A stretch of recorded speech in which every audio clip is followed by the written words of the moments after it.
Must know JavaScript series में आपका स्वागत है। इस सीरीज में मैं वैसे कंसेप्ट या टॉपिक को आपको इंट्रोड्यूस कराऊंगा या समझाऊंगा जो एक प्रोग्रामर या डेवलपर को जानना होता है जावास्क्रिप्ट के बारे में, अगर वो वेब एप्लीकेशन की ओर काम कर रहे हैं या फिर वेब एप्लीकेशन की ओर जाना चाहते हैं।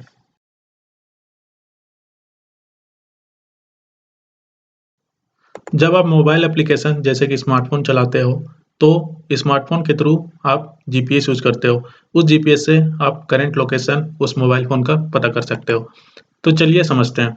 तो बेसिकली क्या होता है, जियो लोकेशन एपीआई एक कंसेप्ट है जो कि geographical location of A user, ठीक है, वो प्रोवाइड करता है।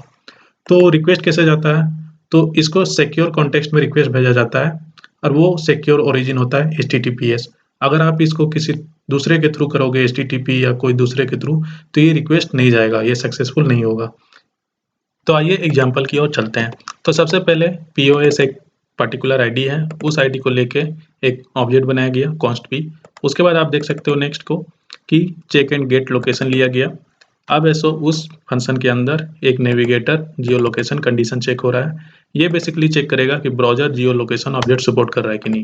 अगर नहीं करेगा तो p.inner.html में हम ये मैसेज लिख देंगे नॉट सपोर्टेड। अगर वो कर रहा है सपोर्ट तो यहाँ देख सकते हो ये फंक्शन एग्जीक्यूट होगा जो कि गेट करंट पोजीशन है। ये बेसिकली रिटर्न करेगा यूजर पोजीशन ऑब्जेक्ट और डिस्प्ले होगा कॉलबैक फंक्शन, ठीक है। ये कॉलबैक फंक्शन बेसिकली आप देख सकते हो कि ये है और इसमें हम पास कर रहे हैं पोजीशन को। अब ये पोजीशन क्या करेगा, रिटर्न करेगा लैटिट्यूड और लॉन्गिट्यूड कोऑर्डिनेट्स, देख सकते हो कोऑर्डिनेट ऑब्जेक्ट बेसिकली ये रिटर्न कर रहा है और वो असाइन हो जाएगा p.inner.html में। वेब सर्वर से आने वाले डेटा होते हैं स्ट्रिंग डेटा। तो बेसिकली जेसन क्या है? जेसन बेसिकली वो एक प्लेटफॉर्म है जो कि शेयर करता है, एक्सचेंज करता है डेटा सर्वर के साथ। तो जो सर्वर के साथ जो डेटा आता है वो बेसिकली जेसन फॉर्मेट में होता है, स्ट्रिंग फॉर्मेट में।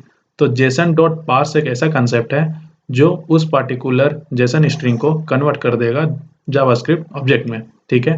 और फर्दर उस जावास्क्रिप्ट ऑब्जेक्ट को हम अपना पर्पस के लिए यूज कर सकते हैं अपने वेब पेजेस में। तो आइए एग्जाम्पल की ओर चलते हैं। तो सबसे पहला केस में देखिए कि ये बेसिकली ऑब्जेक्ट स्ट्रिंग है। कहने का मतलब हुआ कि ये स्ट्रिंग है बेसिकली। इस स्ट्रिंग को हम बाद में जेसन डॉट पार्स लगा के पार्सिंग कर रहे हैं और उसको कन्वर्ट कर रहे हैं एक कांस्टेंट ऑब्जेक्ट में, ठीक है। तो ये बेसिकली जावास्क्रिप्ट ऑब्जेक्ट हुआ। अब नेक्स्ट आते हैं, तो ये भी एक देख सकते हो ऑब्जेक्ट स्ट्रिंग है। अब इसमें क्या कर रहे हैं, जेसन डॉट पार्स लगा के उसको हम जावास्क्रिप्ट ऑब्जेक्ट में कन्वर्ट कर दे रहे हैं और उस ऑब्जेक्ट जो बना उसका हम पार्टिकुलर आईडी और एज ये दोनों निकाल के हम पार्टिकुलर एलिमेंट में शो कर रहे हैं। अब ऐसो नेक्स्ट आते हैं, तो यहाँ देख सकते हो ये एरे स्ट्रिंग है और उस एरे स्ट्रिंग को हम सेम जेसन डॉट पार्स लगा के आप देख सकते हो एक एरे में कन्वर्ट कर रहे हैं जो बेसिकली जावास्क्रिप्ट एरे है। उस जावास्क्रिप्ट एरे का पार्टिकुलर इंडेक्स को हम फेच करके उस एलिमेंट में डाल रहे हैं।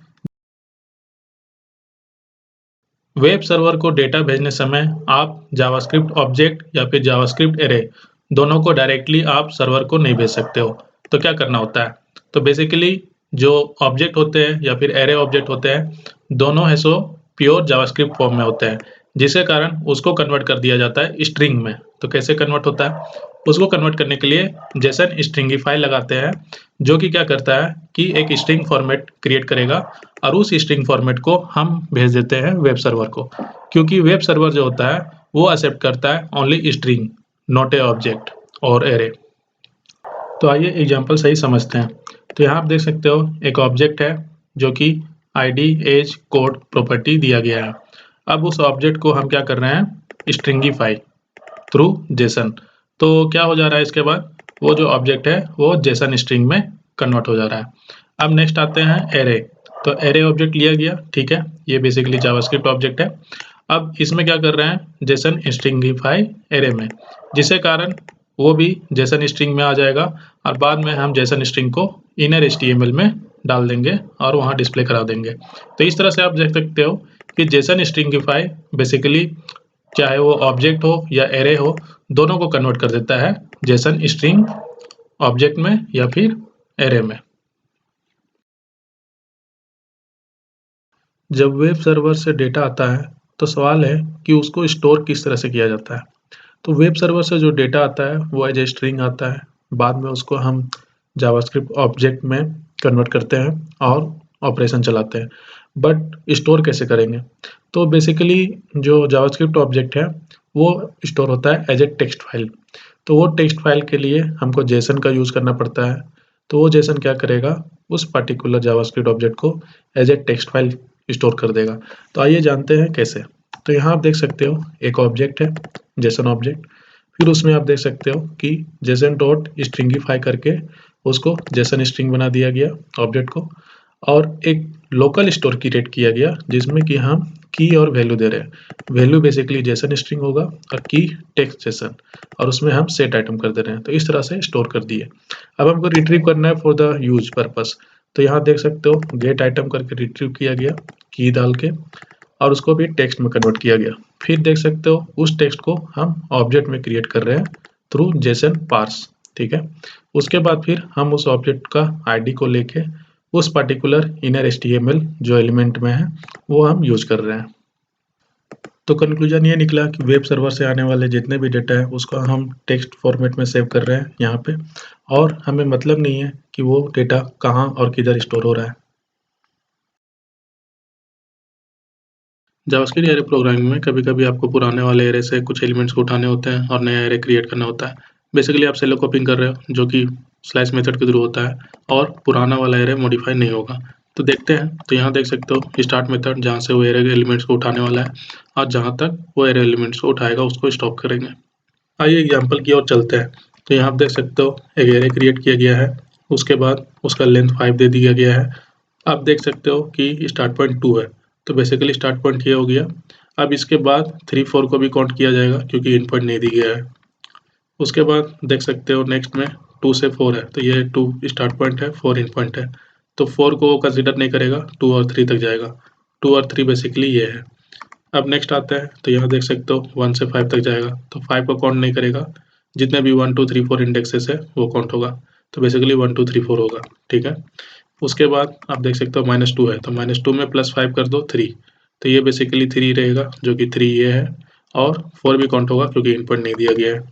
अब नेक्स्ट आते हैं, तो यहाँ देख सकते हो 2 से -1 जा रहा है, -1 + 5 कर दो 4, तो 2 से 4 जा रहा है, तो 2 से 4 बेसिकली ये हो गया, और 4 मतलब 2 और 3 काउंट होगा। फिर उसके बाद -2 -1 दोनों को +5 कर दो, तो ये बेसिकली 3 हो जाएगा, ये बेसिकली 4 हो जाएगा, तो 3 से 4 जा रहा है। 3 से 4 जा रहा है, तो सिर्फ हम इसको काउंट करेंगे 3 को। अब ऐसा नेक्स्ट आते हैं, तो अगर आप स्टार्ट पॉइंट इनपुट नहीं दे रहे हो तो ये पूरा सेलो कॉपिंग करेगा ओरिजिनल जो आपका एरे है। जावास्क्रिप्ट एरे प्रोग्रामिंग में स्लाइस मेथड का यूज वहाँ होता है जहाँ आपको पुराने वाले एरे से आपको पर्टिकुलर एलिमेंट्स फेच करने हैं, स्टार्ट पॉइंट देना होता है, स्टॉप पॉइंट देना होता है, और एक नया एरे क्रिएट करना होता है जिसको कि पुराने वाले एरे से कोई मतलब नहीं है। बेसिकली वो नया एरे क्रिएट हो रहा है। बट जावास्क्रिप्ट एरे प्रोग्रामिंग में एक मेथड और यूज होता है जो कि स्प्लाइस मेथड है। स्प्लाइस मेथड बेसिकली क्या करता है, पुराने वाले एरे एलिमेंट्स में ही वो अपना मॉडिफिकेशन लगाएगा। ठीक है, किस टाइप का मॉडिफिकेशन? तो पुराने वाले एरे में वो इंडेक्स खोजेगा, पर्टिकुलर इंडेक्स। काउंट का मतलब ये हुआ कि कितना एलिमेंट डिलीट करना है उस पर्टिकुलर इंडेक्स को लेके। ठीक है, और add one two add N क्या करना है कि कितना एलिमेंट्स को ऐड करना है उस पर्टिकुलर इंडेक्स को लेके। तो आइए एग्जाम्पल की ओर चलते हैं। तो यहाँ आप देख सकते हो कि यहाँ एरे लिया गया। ठीक है, और एरे लेने के बाद आप देख सकते हो ABCD लिया गया। अब क्या कर रहा है, एरे को स्प्लाइस मेथड यूज करके सेकेंड पोजीशन जो बेसिकली सी पोजीशन है उस पोजीशन में 0 डिलीशन कर रहा है, मतलब कोई डिलीशन नहीं होगा, और EF को इंक्लूड कर रहा है। तो कहाँ पे इंक्लूड होगा, सेकेंड पोजीशन। तो देख सकते हो किस तरह से AB, उसके बाद EF, E आ जाएगा सेकेंड पोजीशन में, और F आ जाएगा थर्ड पोजीशन में। उसके बाद फिर C और D मूव हो जाएगा फोर्थ पोजीशन और फिफ्थ पोजीशन में। उसी तरह आप देख सकते हो कि -2 का मतलब क्या हुआ, तो -2 को आप पूरा 4 से प्लस कर दीजिए। ठीक है, तो ABCD 4 आया, तो हो जाएगा +2, इसका मतलब सेकेंड पोजीशन। तो 0 1 2 C आ गया। अब C पोजीशन में वो एक डिलीशन कर रहा है, तो वो डिलीशन बेसिकली C ही होगा क्योंकि उस पोजीशन में वही है। और देख सकते हो रिजल्टेंट में ABD आ जाएगा। ठीक है, अब मॉडिफाई हो जाएगा सिर्फ C, और इस केस में मॉडिफाई 0 होगा क्योंकि यहाँ 0 डिलीशन हो रहा है। स्लाइस और स्प्लाइस में एक चीज़ आप देखते हो कि ये -2 यहाँ लिखा हुआ है और यहाँ -2 -1 लिखा हुआ है। तो इसका मतलब क्या हुआ? तो ये बेसिकली जो एरे का जो लास्ट एलिमेंट्स होता है वहाँ से वो काउंट होता है। तो इसको कैसे हम निकालें सॉल्यूशन? तो क्या करना होता है, जो टोटल लेंथ होता है एरे का, फॉर एग्जांपल यहाँ देख सकते हो 4 है, उसके साथ इसका प्लस कर दो जो भी माइनस है। तो ये -2 और ये +4 कितना हो जाएगा 2। तो बेसिकली वो सेकंड इंडेक्स को दिखा रहा है, 0 फर्स्ट सेकंड। तो यहाँ देख सकते हो सेकंड इंडेक्स क्या है, 0 फर्स्ट सेकंड सी। तो क्या करेगा, सी जगह एक डिलीट कर देगा, ठीक है। तो यहाँ देख सकते हो मॉडिफाई सी डिलीट हो गया और ABD आंसर आ जाएगा। चलिए आगे चलते हैं। तो यहाँ आप देख सकते हो ये सारे एग्जांपल्स हैं। तो यहाँ पे एक एरे लिया गया, स्प्लाइस कर रहे हैं थर्ड पोजीशन में और एक को ही डिलीट कर रहे हैं। तो वो थर्ड पोजीशन बेसिकली सी है, सी को डिलीट कर दिए, एक ही कर रहे हैं। उसी तरह आगे देखो, तो सेकेंड पोजीशन बता रहा है जो कि बेसिकली ई है। अब उसमें एक डिलीशन हो रहा है और उसी में आप जी ऐड कर दे रहे हो, तो ई में आ जाएगा जी, ठीक है। अब नेक्स्ट आते हैं। तो यहाँ देख रहे हो 0th पोजीशन में 2 डिलीशन हो रहा है, तो ए भी डिलीट हो जाएगा और ABC आ जाएगा, देख सकते हो। अब ऐसे यहाँ देखो, तो सेकेंड पोजीशन में 2 डिलीशन सिर्फ हो रहे हैं, तो सी और जी ये डिलीट हो जाएगा। अब बाकी रिजल्टेंट ABD आ जाएगा। ये कर चुके हो। अब ऐसे आगे देखते हैं। तो यहाँ देख सकते हो स्प्लैश 2, तो क्या हुआ, सेकेंड पोजीशन से वो सारे आगे के एलिमेंट्स को डिलीट कर देगा। तो CD डिलीट हो जाएगा जो यहाँ देख सकते हो और AB रह जाएगा। जावास्क्रिप्ट एरे प्रोग्रामिंग में कभी-कभी एक सिनेरियो आता है जो बेसिकली आपको डेटा स्ट्रक्चर एल्गोरिथम वहाँ यूज होगा। तो एक एरे दिया गया है, उसका 0th एलिमेंट है, उस 0th एलिमेंट को हमको डायरेक्ट रिमूव कर देना है इन सिंपलेस्ट वे में। तो कैसे करोगे? तो उसके लिए शिफ्ट मेथड का यूज किया गया है जावास्क्रिप्ट में। तो ये शिफ्ट मेथड बेसिकली क्या करता है? ये शिफ्ट मेथड बेसिकली जो एरे एलिमेंट्स है उसका 0th इंडेक्स वाला एरे वो डिलीट कर देगा, मतलब रिमूव कर देगा, और उसको वो एज ए रिटर्न लेगा, जिसको कि हम फर्दर किसी दूसरी चीज़ के लिए यूज़ कर सकते हैं। तो देखते हैं कैसे होता है। तो यहाँ देख सकते हो फ्रूट्स लिया गया एरे, उस फ्रूट्स में शिफ्ट लगा दिया गया। तो ये शिफ्ट क्या करेगा बेसिकली, ये शिफ्ट बेसिकली ए को रिमूव कर देगा और उसके बाद रिटर्न करेगा ए ही, ठीक है। अब नेक्स्ट आते हैं। तो यहाँ देख सकते हो एरे लिया गया 1 2 3 4, इस 1 2 3 4 में शिफ्ट लगा के उसको 1 को रिमूव कर दे रहा है। तो ये रिमूव में क्या आ जाएगा, 1 आएगा। तो यहाँ आप देख भी सकते हो कंसोल लॉग रिमूव किया गया तो 1 आया, और जो रिजल्टेंट जो एरे बचता है वो बेसिकली चेंज हो जाएगा। यहाँ देख सकते हो लेंथ 3 हो गया जो पहले 4 था। तो इसका मतलब ये हुआ कि यहाँ पे वो पुराने वाले एरे को चेंज कर रहा है, ठीक है, मॉडिफाई कर रहा है, और एक नया एलिमेंट एज ए रिटर्न दे रहा है जो कि रिमूव एलिमेंट है। कभी-कभी जावा एरे ऑपरेशन में आपको क्या करना होता है कि एक या एक से ज़्यादा एलिमेंट्स को ऐड करने हैं एरे में, ठीक है। तो उसके लिए सबसे सिंपलेस्ट जो मेथड जावास्क्रिप्ट प्रोवाइड किया है उसको बोलते हैं अनशिफ्ट मेथड।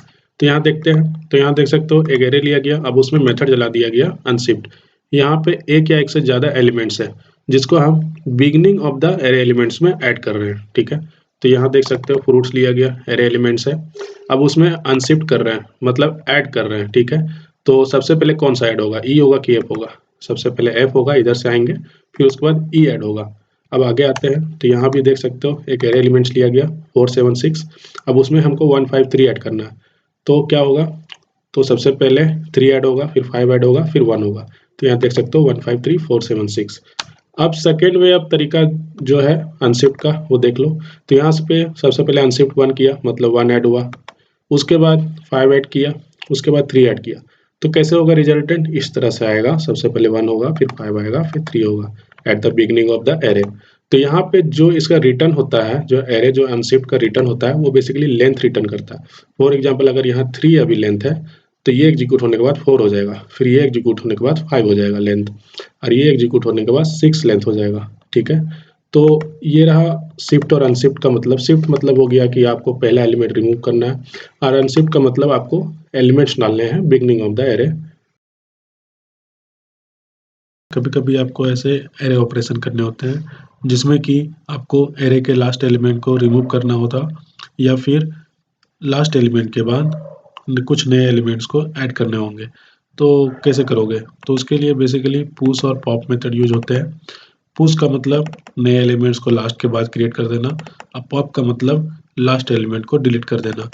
ये दोनों मेथड बेसिकली आप डेटा स्ट्रक्चर जैसे कि स्टैक डेटा स्ट्रक्चर या क्यू डेटा स्ट्रक्चर दोनों केस में यूज कर सकते हो। अब आते हैं इसको थोड़ा डीपली जाने।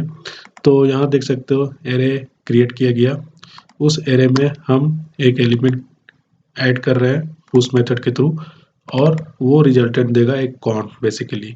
तो वो अपडेट हो जाएगा काउंट, पिछला काउंट 3 था, अब ऐसा 4 हो जाएगा क्योंकि ऐड एक किए हैं, ठीक है।